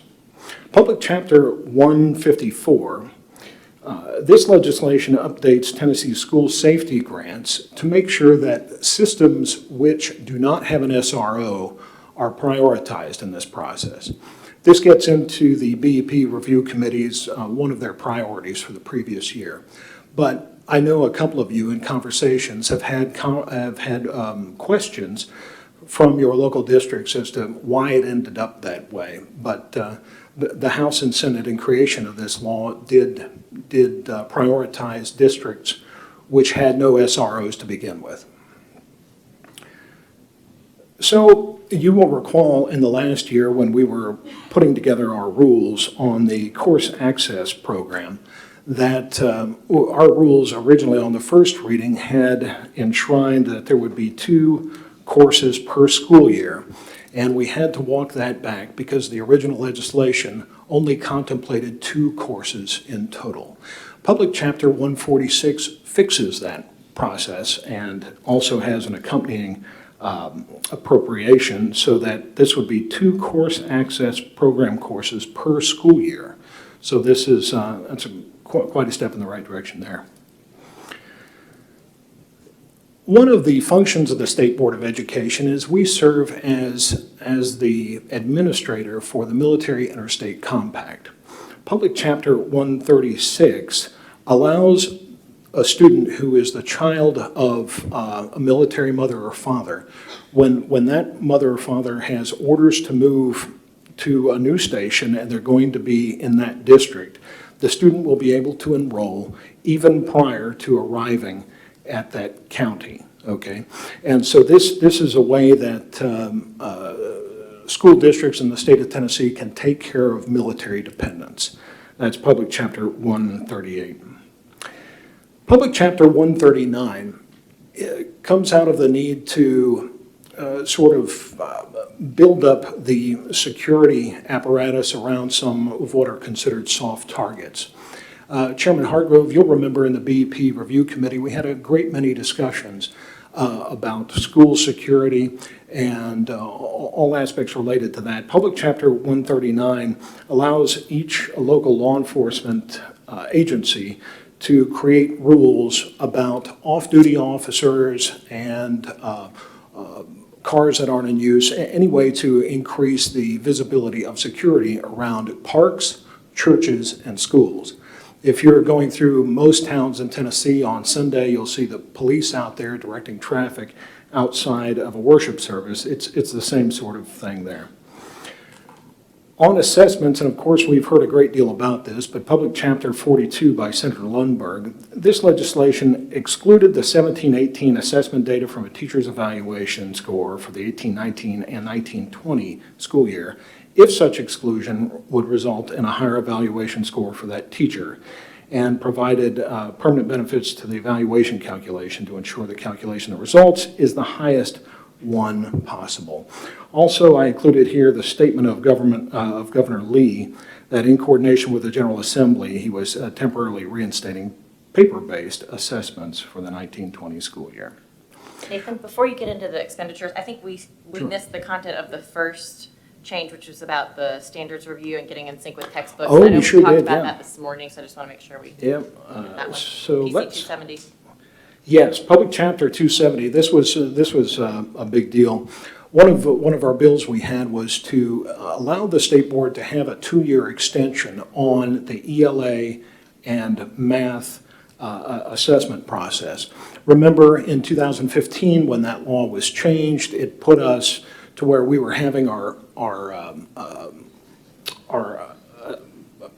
process here put us halfway through the textbook cycle. And so this bill would allow us to line the textbook cycle back up with the standards review process. So, yep, you're right. Sorry, I missed that bill. So getting into our expenditures, this is something that we haven't done in the past, but I wanted to share this with you so each of you on the board could get a pretty good idea of how the state spends its money. On your left, you will see the state dollars in the state budget, and on your right, the federal dollars. You'll notice that health and social services is 27% of the state dollars spent, but education is fully 40% of the state dollars spent. On the federal side, it's 9% with health and social services at 78%. But the piece that I really wanted to drive home with each of you was this slide here to understand Tennessee's budget cycle. It shows you that the deliberation and the process of putting together the executive budget actually starts as early as July 1. That's the first day of the fiscal year, and the executive branch begins planning, and it begins its estimation process for what will be the next year's budget. Now, why is this significant? It's significant for us because we have undertaken in the BEP Review Committee a process where we set out our priorities in July and August with the Commissioner of Education and the Commissioner of Finance and Administration, so that the priorities there can be included in the budget cycle.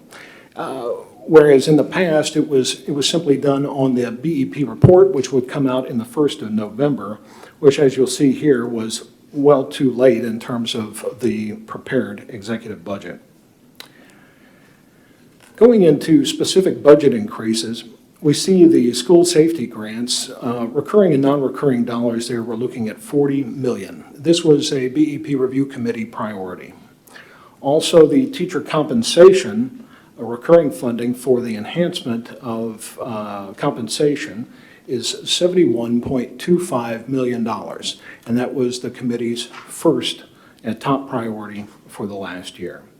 The growth in inflation dollars put in this year is an additional $46.233 million. Charter Schools Facilities Fund was improved to $12 million. Education savings accounts, the dollars that went with that bill was $25.25 million. And student support services for the lowest performing 5% of schools at $5 million. The budget also included $2.82 million for the ACT retake. This is specifically for seniors. And in order to effectuate the change in the law on EPSOs to make it clear that there are 2 courses per year, there was an appropriation of $2.45 million. Also, occupational license and teacher loan forgiveness had an appropriation of $1.6 million. All of these combined with the other increases in K-12 education came up to $216.3 million new dollars in education proposed by the General Assembly or proposed by the governor and agreed to by the General Assembly, in a fairly unprecedented increase in education dollars. Nathan, what 216 is what percent of their total education budget? So let's see, on my version, I actually have a link to it, but I can't see it here, the precise amount, but I'd be happy to send it to you in terms of what that is over the size of it. Thanks. Sure. Also now, you compare that with our State Board of Education budget. For us, being a small agency in this space, nonetheless, we did have a significant increase in that we had 2 new FTEs from authorizer fee dollars. In this case, this is budgetary spending authority for $139,600 because these dollars are not actually tax dollars. These are charter authorizer fee dollars. There was Just a quick note there too, the 2 positions that I mentioned earlier today, Nate Parker and Kelly Johnson, are these 2 FTEs. Right. The governor's supplemental budget amendment also had an additional $100,000, and that is exclusively for our contracted paralegal and for additional contested case hearings for educator licensure discipline. So that is all below the line dollars, and that keeps us whole headed into the next year. Happy to take questions.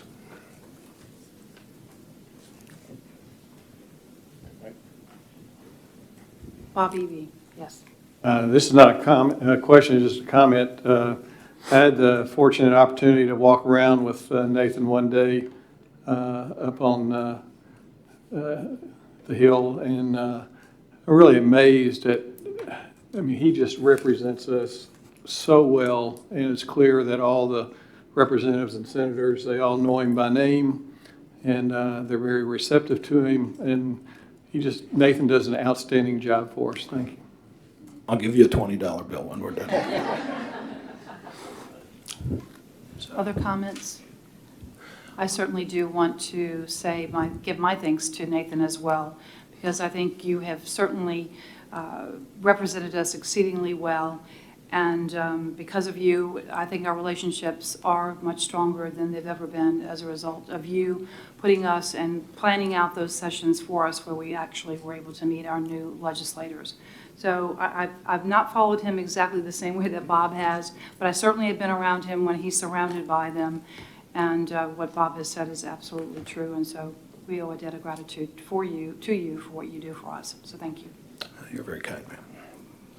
And I do have the 2 presentations, so if we take some pictures at the end. So, any other questions? Thank you.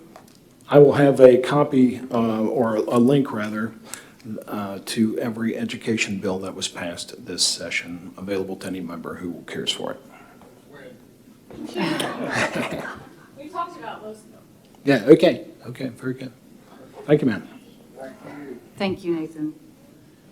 Next up is Ms. Tess Stovall, another superstar in the department, for an update on the charter school law. Yes, last but certainly not least. I know I see between Absolutely. you all and a good long break, so I don't know. But excited to be here today. I know we've had an opportunity earlier as a part of our master plan discussions and just through conversations with you all to share some of the pretty significant updates that the state has made with regard to charter schools, the charter school sector. A lot of this has significant implications on the board's work in the near future and in the long term. So wanted to take an opportunity to walk through that with you all today and also preview a lot of upcoming discussions that we're going to have as a board. So there were two main changes that came with the passage of Public Chapter 219 that we're going to speak to today. The first is the creation of the Tennessee Public Charter School Commission. This will be an independent state agency that will focus exclusively on being an appellate authorizer of charter schools. The second is granting the state board the authority to evaluate authorizers in the state. So given these changes, the state board's responsibilities around charter schools are going to be evolving over the next 2 years. Beginning in January 2021, the commission will be serving as the appellate authorizer of charter schools. So the state board will no longer be in the business of hearing appeals from charter school applicants, both in terms of new starts, renewals, or revocations.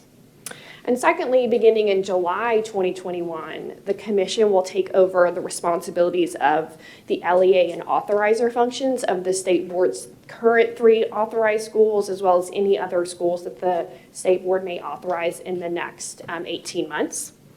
I will note that that means that the state board's work continues over the next 2 years. And we actually have a lot of work ahead of us when we think about continuing to fulfill the responsibilities charged to us under law, as well as the new role around authorizer evaluations. We, from an internal staff perspective, have started thinking about how can we best support the commission in that transition period as they get set up and running. I remember when we were given this responsibility 5 years ago and I came into this role and we had authorized our first school, I thought there has to be a checklist for starting a school district somewhere. And there wasn't. And I would talk to anybody who would talk to me and figure out how in the world are we supposed to start a school district from scratch. Since we've done it and we know the timeline it takes to do that work, both in terms of being an authorizer and fulfilling those LEA responsibilities with a very small staff, we want to be able to pass that knowledge, those resources that the commission wants to utilize and take, and be available to support them as much as possible. I think the great thing about the new statutory language is that it does give the commission a fairly long on-ramp and gives the commission and future staff an opportunity to potentially shadow or participate in some of our appeals process over the next 18 months to see how this board discusses appeals, how we run a review committee cycle, how we run a public hearing, just to get flavor for what that might look like and think about what do they want to keep versus what would they may change in a new commission role. Secondly, we've started communication with our authorized charter schools. Sarah and I had a call last week with Green Dot. We have an upcoming conversation with KIPP Nashville, just so that they're in the loop. Obviously, this transition is going to most impact them. And so we want to make this as smooth a transition as possible. Starting next year, which I'll share at the very end, we have a little under 1,000 students that are going to be in the state board school district. In 2 years, that's probably going to be closer to 2,000. So we feel, I know you all feel a great sense of responsibility to ensuring that everything from student data to federal funds to state funds is all a really smooth transition so that they don't really feel any bumps in the road as this process moves forward. And as I said, I mean, really thinking about providing support as needed and as requested to the commission and the commission members once they're appointed and confirmed by the General Assembly and they're beginning to hire staff, us to be able to share that knowledge and those resources as much as possible so that they really have that smooth transition. The next big bucket of work, which I'm actually really excited about, is the new charge under law for the state board to conduct periodic authorizer evaluations in alignment with high quality authorizing standards and our rules and policies. We have a lot of work to do on this front. There are a lot of questions that we are going to need to have answered in order to be thinking about building this framework. First of all, it's as simply as how does the state board want to define periodic? There are some states that have done this work with regard to authorizer evaluations that we've already been in some early conversations with. There are some states that do authorizer evaluations every year for all authorizers. There are some that do it every few years. We're going to need to figure out what does that balance look like. We're also going to need to think about what measures and documentation do we need to evaluate. Are we collecting a significant amount of documentation from authorizers? Are we going on site? Are we talking to schools? There's a whole host of things we could or couldn't do, and there are going to be some decision points along the way for us to make those choices, and those choices then have questions with regard to the periodic nature of it, as well as a capacity question for us. Thirdly, and this is something that I know Sarah and I have had conversations with, when we think about an evaluation system, I think first and foremost, we want it to be supportive, actionable, and accountable rather than just being punitive. I think it is important that the state board was charged under law with the ability to withhold authorizer fee funds if we see an authorizer that's continually not meeting the expectations. However, we also know that authorizing is very hard work. And we want to be providing that really great quality feedback so that authorizers can improve their practice and ultimately make the right decisions for schools and students in order to have a high quality charter sector in the state. But we're going to have to figure out what does that look like and have real buy-in from our stakeholders across the state, authorizers, charter schools, even districts that are not currently authorizers but may become an authorizer. How do we help them in that on-ramp? When it's surprise and congratulations, you're now an authorizer, what does that evaluation system look like? So looking ahead, we're going to be starting the engagement process over the next year when it comes to authorizer evaluations. I think a preview for our charter school subcommittee meeting in July, we're going to start having some of these conversations to get initial feedback. We're also trying to think about accessing some grant funds in order to partner with a national organization who has done this evaluation work with other states. Because I think we really want to leverage the resources of what other states have done to decide what does the model look like in Tennessee. As I said, as the commission gets up and running, really serve as a partner and as a resource to them and really ensuring that we're managing the transitions of our charter school responsibilities in a high quality way to the commission. The hope is that in the 2021 school year, we can actually begin an evaluation system and pilot that. So that would then require us to be approving and bringing to the board an evaluation system probably by this time next year, with the idea that we would be piloting that system in the following year.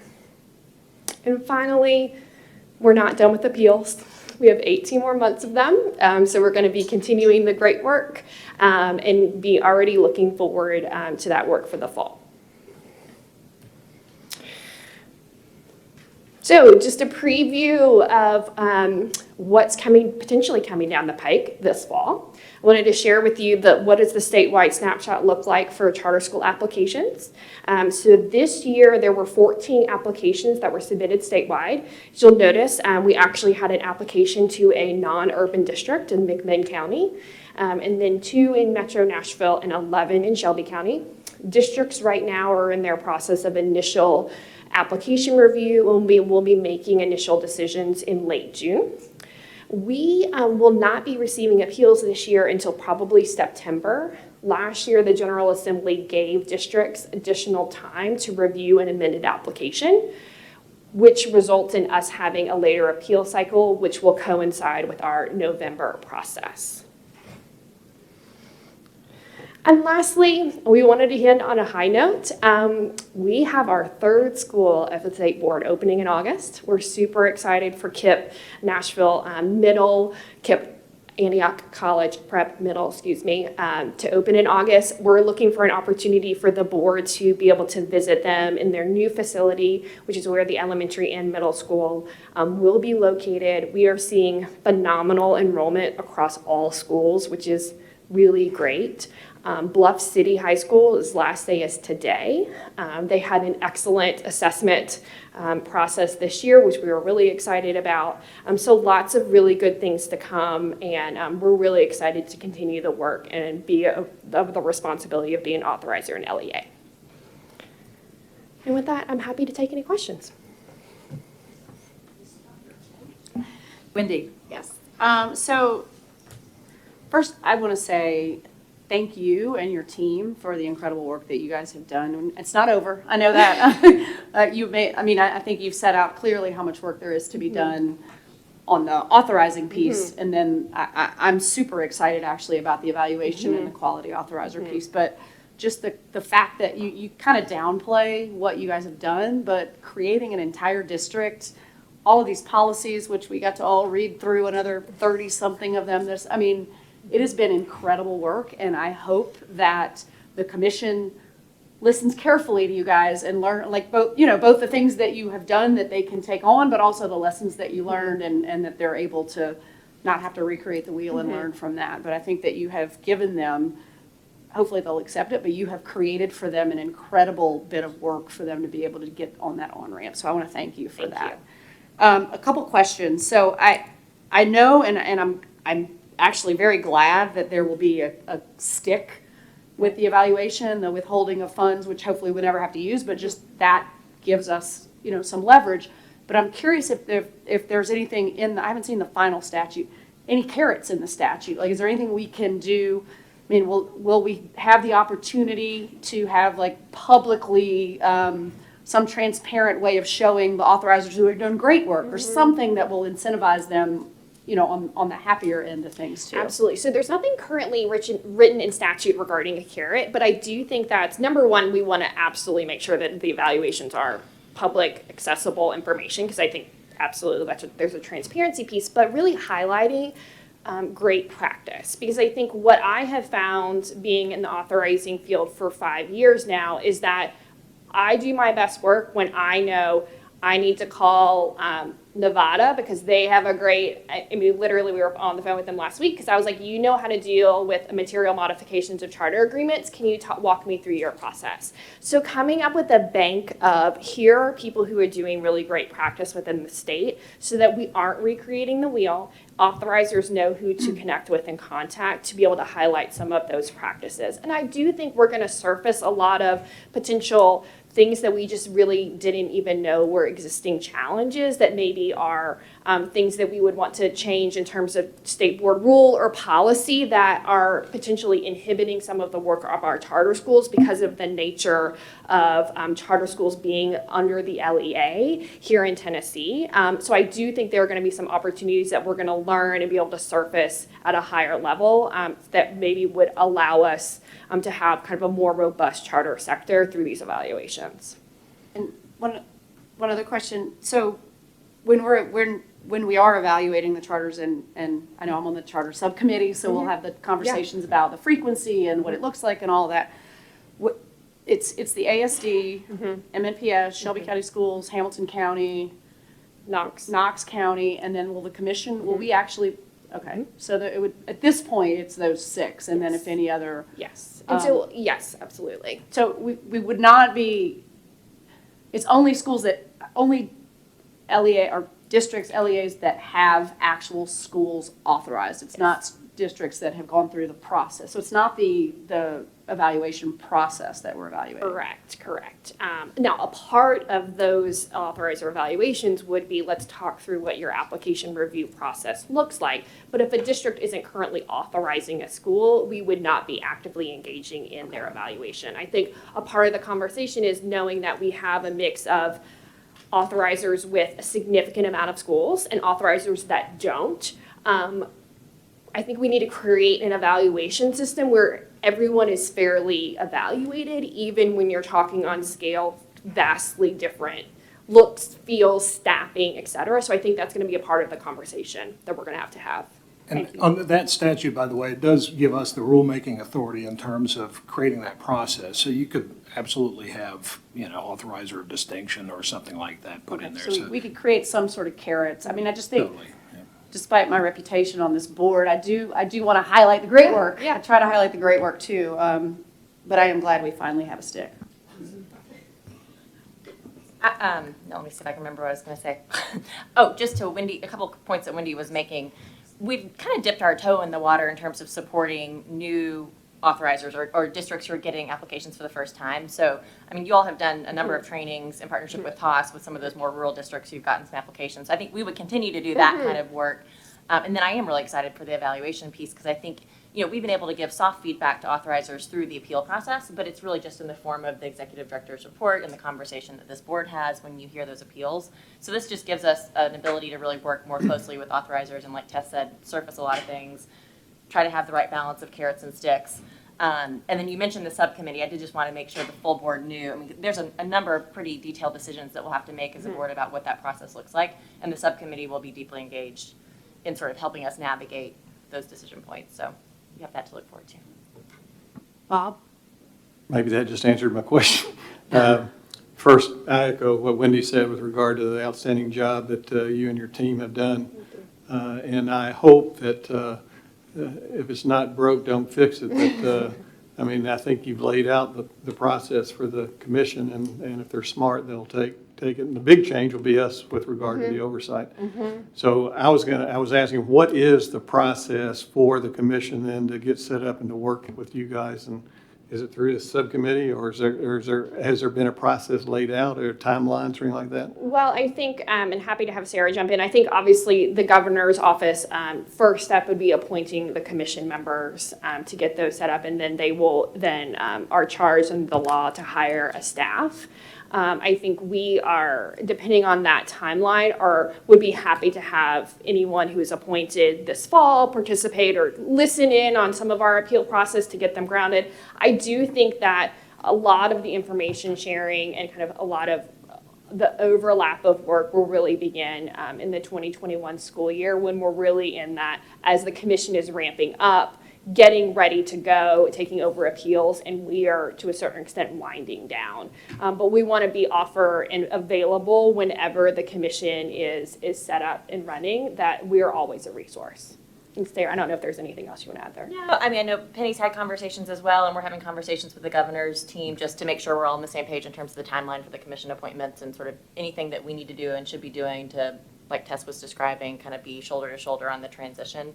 But I do think that they're going to be making commission appointments this calendar year. And then, of course, like our board, those commission appointments will be up before the General Assembly next session. And so the question will be sort of, at what point do they hire staff? Is that before or after the confirmation process? But, we have some sense of draft timelines, and some of that will firm up, I think, in the coming weeks as more of these conversations. My point take is place. that time's going to go faster than what you think. That's right. I think, we'll blink and it'll be 2021. Well, I have full confidence in our team led by Tess. I want to say that first and foremost. But I also know you're going to be continuing to do the work that you currently do today while you're trying to prepare for the new role. So I'm only a little slightly concerned about you and your team, but I know you can pull it off. And you're doing your advanced planning. That's how you operate, and I know that about you. And so we're here to support you in any way that we can. And I know we are not there with you boots on the ground, but certainly you have our support.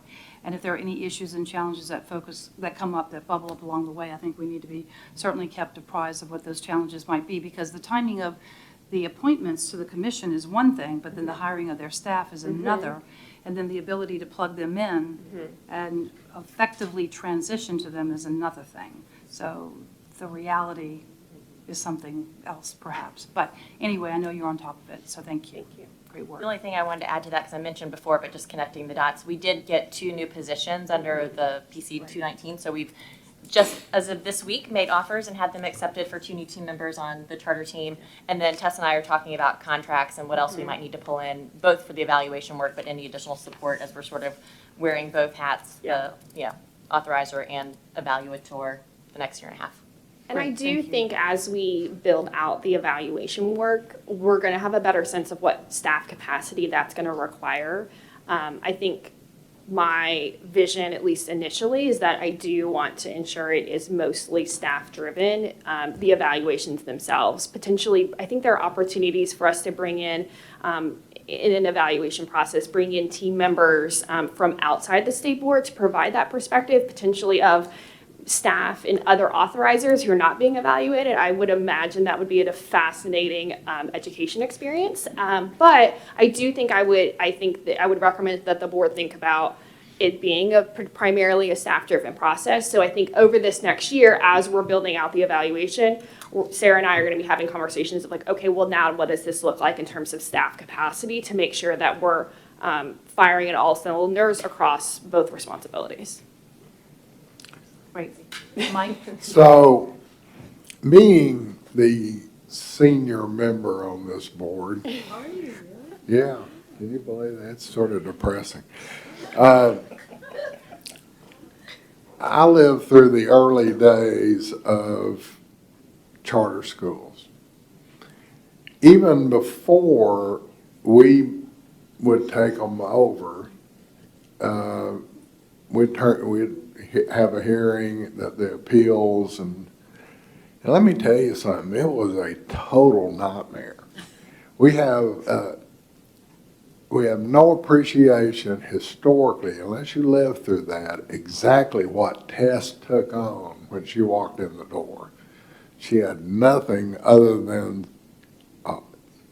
the absence of any precedent. I mean, we sort of did what we wanted to do when we wanted to do it, and who called who and all that. So I say this not to make, it sounds like her going away deal. We're getting ready to give her the gold watch, but the truth of the matter is, Tess, you've done a job well done. Thank you. Yeah. Thank you. Any other questions or comments for Tess?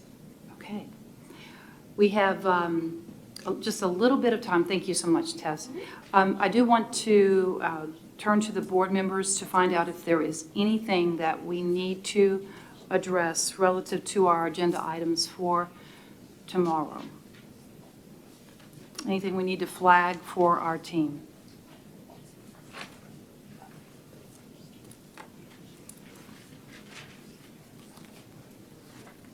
All's quiet on the Western Front. Okay, we're good then. Sarah, is there anything you want to say before we close it out and adjourn for the day? I just appreciate everyone's engagement starting early and working through lunch. Nathan, anything we need to know in terms of timing tonight? So dinner for the members is at 6 p.m. So you can arrive about 5:45 or so. And then directly after the meeting, we want to get a couple pictures with presentation copies. Okay, thank you. Great. Nothing else from me then. Thank you, everyone. We are officially adjourned. We'll see you in the morning. We start promptly at 9 a.m. 9 a.m. Lily and Hartgrove time. Not Wendy Tucker. That's right. That's exactly right.